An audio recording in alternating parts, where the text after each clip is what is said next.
Ethan Mercer fired up the bulldozer one last time before shutting it down. Not because he needed another pass, but because he wanted me to hear every second of it. The growl of the engine, the crunch of old lumber, the sound of 40 years of memories disappearing beneath steel tracks. Then he climbed down in spotless white sneakers, brushed the dust off his jeans with both hands, looked straight at me, and smiled like we'd just shared a private joke. "Well, guess my foot slipped," he said, chuckling to himself. Behind him, my workshop was gone. Not damaged. Gone. My father's cedar shed, the one he'd built with his own hands before I was even born, had collapsed into a pile of splintered boards and twisted roofing tin. His old steel toolbox, the one he'd carried to the paper mill every weekday for more than 30 years, was crushed nearly flat beneath a broken support beam. I stood there staring at it, almost expecting my dad to walk around the corner wearing his faded blue work shirt, telling me everything would be all right if we just grabbed a hammer and started over. But dads don't come back, and bulldozers don't care about memories. Ethan stepped over that bent toolbox like it was an empty soda can on the side of the road. "Maybe next time," he announced loudly enough for the entire cul-de-sac to hear. "Build something that doesn't make the neighborhood look like a junkyard." Half the neighbors had wandered outside after hearing the machine. Some stood on porches, others held coffee mugs or phones. Nobody said a word. A couple of nervous laughs floated through the crowd, not because anyone thought Ethan was funny, but because people who live under bullies eventually learn that fake laughter is cheaper than becoming the next target. I can't even blame them anymore. I'd watched him do this for years. He fined a retired schoolteacher because her mailbox was supposedly the wrong shade of bronze. He had a travel nurse's SUV towed from her own driveway while she was working a night shift because the registration sticker had expired by 3 days. He once forced a young couple to replace every flower in their front yard because they weren't listed on some approved landscaping guide nobody had actually read. 6 years as HOA president had convinced Ethan Mercer he wasn't just enforcing rules, he was the rules. Meanwhile, I was just the widow at the end of Briar Creek Court, the woman with the old pickup truck, the woman who fixed her own fence every summer instead of hiring contractors, the woman whose work boots were always dusty because she'd rather spend Saturday repairing something than sitting inside complaining about it. My husband passed away 8 years earlier, and after that, the workshop became my sanctuary. Every shelf inside still smelled faintly of cedar and motor oil. Every wrench reminded me of weekends spent helping my father rebuild engines while country music crackled through an old radio. Losing that little building hurt more than I could explain to strangers. Ethan pointed his clipboard toward me again. "Take a good look. Everybody," he called out. "This is exactly why property values suffer." He paused long enough to let another uncomfortable laugh ripple through the crowd. "Old truck, dirty boots, broken buildings. This isn't the image our community deserves." I slowly walked through the debris without looking at him. I bent down, lifted my father's crushed toolbox with both hands, and held it against my chest. It weighed more than I remembered, maybe because now it carried 40 years of memories instead of tools. "Cat got your tongue?" Ethan smirked. "Silence looks better on you anyway." For a second, I almost answered. I wanted to scream. I wanted to ask him who gave him permission to destroy private property. I wanted to remind him that being HOA president didn't magically make him king of the neighborhood. But anger has a funny way of making smart people stupid. My father taught me something different. Measure twice, swing once. So instead of arguing, I looked him in the eyes and quietly asked, "Did you ever check the survey?" He threw his head back, laughing so hard that one of the neighbor's dogs started barking. "Sweetheart," he said, wiping tears from his eyes, "I don't need surveys. I am the board." A few people nodded nervously. Others looked away because even they knew he'd crossed a line. I adjusted my grip on my father's broken toolbox, turned toward my house, and stopped just before opening the front door. Without facing him again, I said 4 words that sounded almost too calm for the moment. "Then I'll wait." I walked inside while he kept laughing behind me, convinced he'd won another battle. What Ethan Mercer didn't know, what nobody standing in that street knew, was that my father never trusted verbal promises. He kept every deed, every survey, every receipt, every county document inside a fireproof cabinet that now sat untouched in my basement. And buried inside those old folders was one folded piece of paper that had been waiting nearly 40 years for someone arrogant enough to ignore it. Thursday morning, a county survey truck rolled slowly into Briar Creek Court, and before the day was over, Ethan's perfect little paradise would stop belonging to him forever. The county survey truck rolled onto our street just after 9 Thursday morning, moving slowly enough that every curtain in the neighborhood started twitching. By the time two men in bright orange safety vests climbed out carrying tripods and measuring equipment, half the cul-de-sac had already found an excuse to be outside. Mrs. Donnelly suddenly needed to water flowers she'd ignored all week. A teenager walked his dog for the third time before lunch. Even the retired accountant across the street sat on his porch pretending to read yesterday's newspaper while watching every move they made. I poured myself a cup of coffee and waited on my front steps. I wasn't nervous anymore. Somehow, after finding my father's old documents the night before, I felt strangely calm. I'd stayed up until nearly 2 in the morning reading faded plats, handwritten notes, county maps, and property records dating back almost 50 years. Dad had labeled every folder in thick black marker. He always joked the paperwork was cheaper than lawyers. Looking back, I think he knew someday someone would mistake kindness for weakness. The lead surveyor introduced himself as Daniel Brooks, a quiet man in his 60s whose sunburned face suggested he'd spent decades settling arguments exactly like this one. He shook my hand, glanced at the crushed remains of my workshop, then silently unfolded the official county survey I'd requested. "Let's see what the ground has to say," he said with a small smile. I liked him immediately.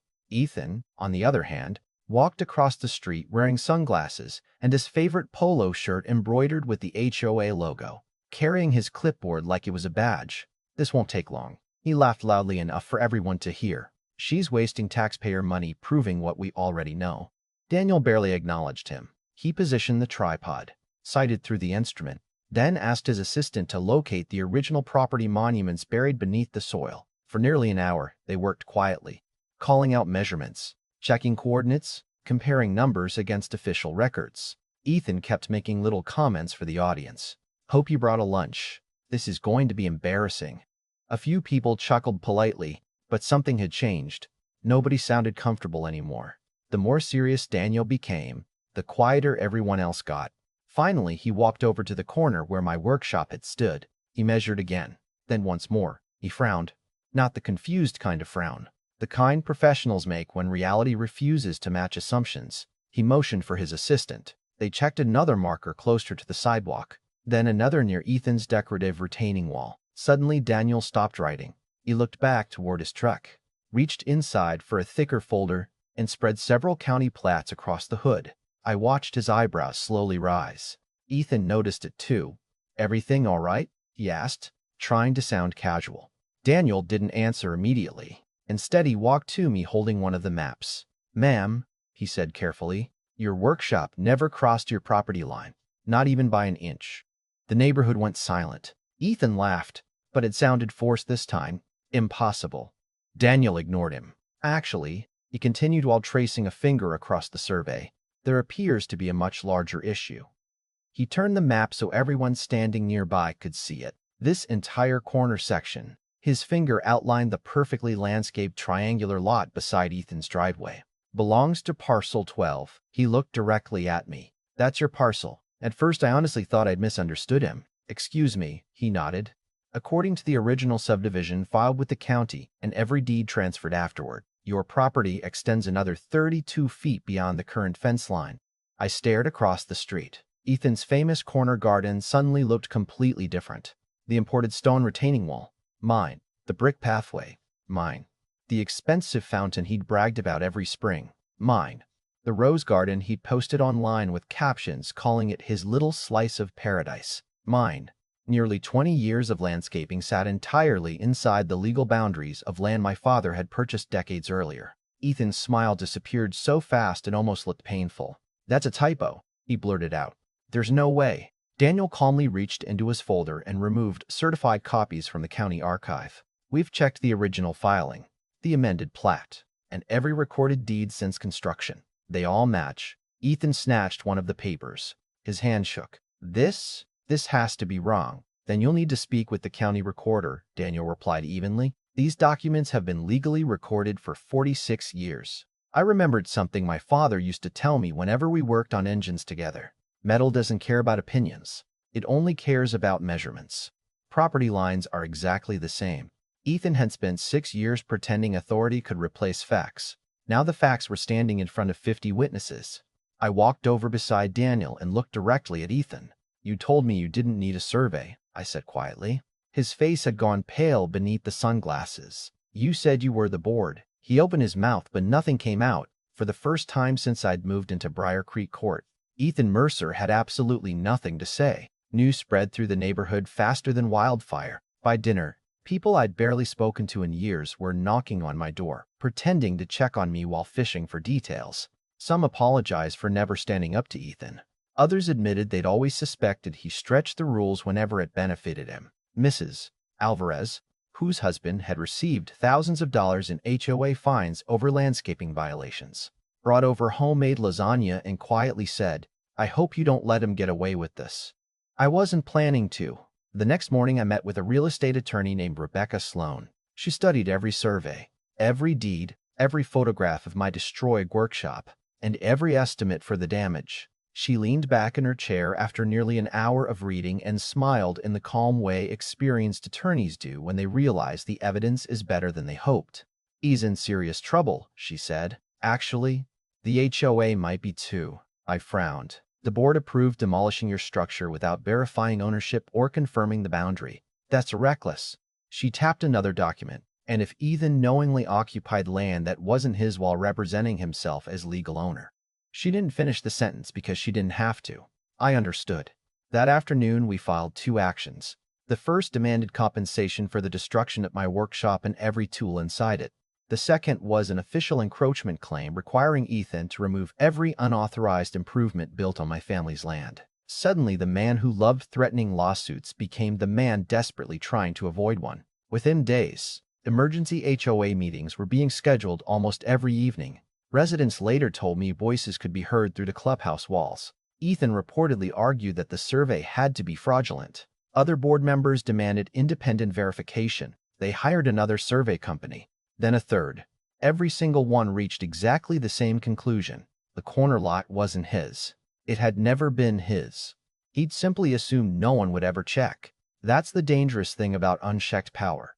Eventually, the person abusing it begins believing their own version of reality. 2 weeks later, the HOA board gathered for what became the most uncomfortable meeting in the community's history. Every chair was filled. People stood along the walls. Ethan walked in looking older than I remembered. Dark circles under his eyes replacing the confidence he used to wear like a uniform. Rebecca sat beside me carrying 3 thick binders. She whispered, "Watch the board, not Ethan." She was right. One by one, directors who defended him for years refused to meet his eyes. Their attorney explained the financial risk. If the lawsuit continued through trial, the HOA could face catastrophic liability. Silence filled the room. Then came the vote. 9 members supported an immediate settlement. 1 voted no. Ethan himself wasn't allowed to vote because of the conflict. Just like that, the empire he'd spent 6 years building collapsed in less than 60 seconds. The agreement required him to remove the retaining wall, fountain, pathways, irrigation system, decorative lighting, and every improvement built on my land. He would also reimburse me for my workshop, every damaged tool, legal fees, and restoration costs. Watching him sign those papers almost felt anticlimactic, until demolition day finally arrived. And that morning, as heavy equipment rolled toward the corner of his property, I realized justice has a sense of irony that no courtroom could ever improve. His own paradise was about to disappear beneath bulldozers, exactly the same way mine had. Demolition day arrived under a bright blue Kentucky sky, the kind of perfect morning that almost felt unfair considering what was about to happen. I stood at the edge of my driveway holding my father's repaired toolbox. I hadn't fixed every dent because I wanted to leave a few scars behind. Some things deserve to remember what they've survived.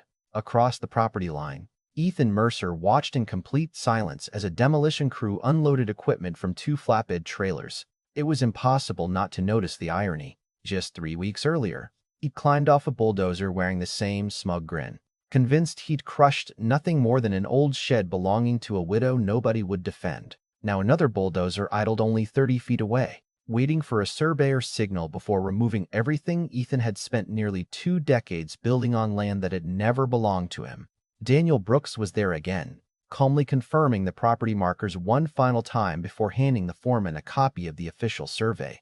"Everything inside these stakes comes out," he said. The foreman nodded once. No speeches, no drama.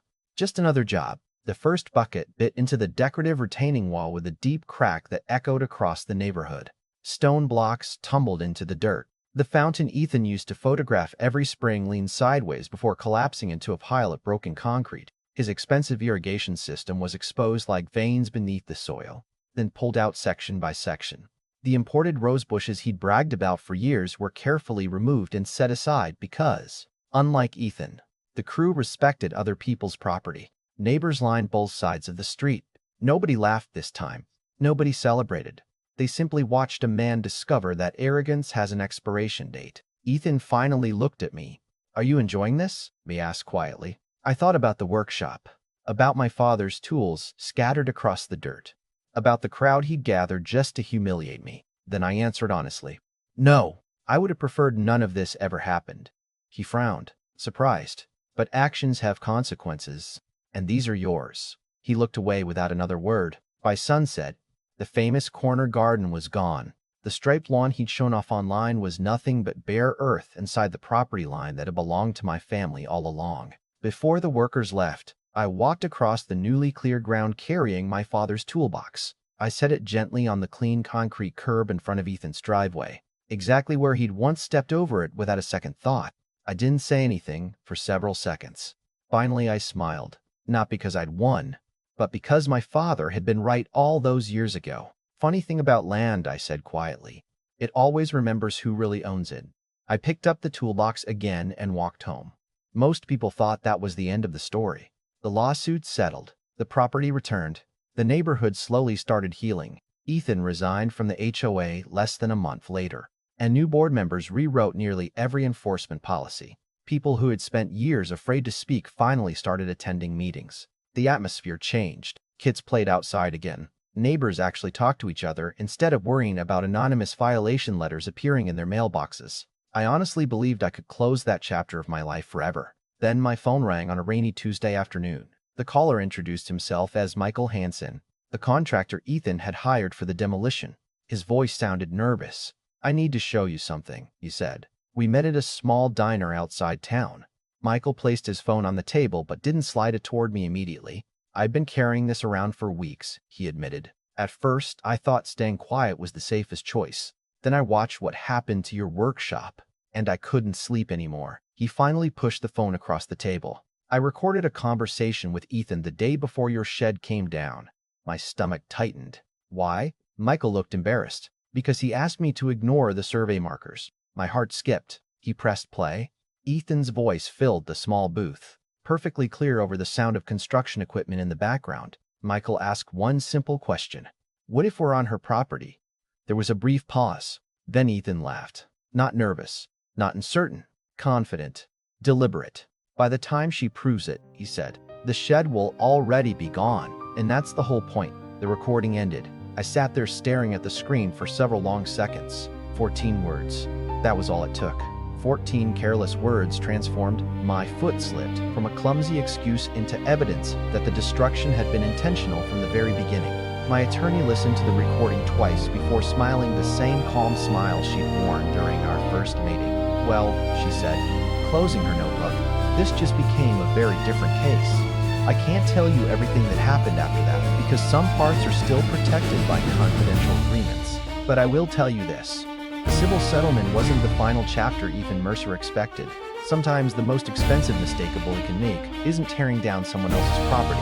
Sometimes it's believing nobody was listening while they admitted exactly why they did it. If you've ever dealt with someone who thought power placed them above honesty, I'd genuinely like to hear your opinion. Was the property settlement enough, or did Ethan deserve to face even greater consequences after that recording surfaced? Let me know in the comments because stories like this always spark strong opinions, and I'm curious where you stand. If this story reminded you that patience, good records, and quiet determination can be stronger than intimidation, don't forget to like the video, subscribe for more true-style neighborhood justice stories, and share this with someone who still believes bullies always win. Trust me, sometimes all it takes to change everything is one forgotten document, or one sentence someone never expected another person to record.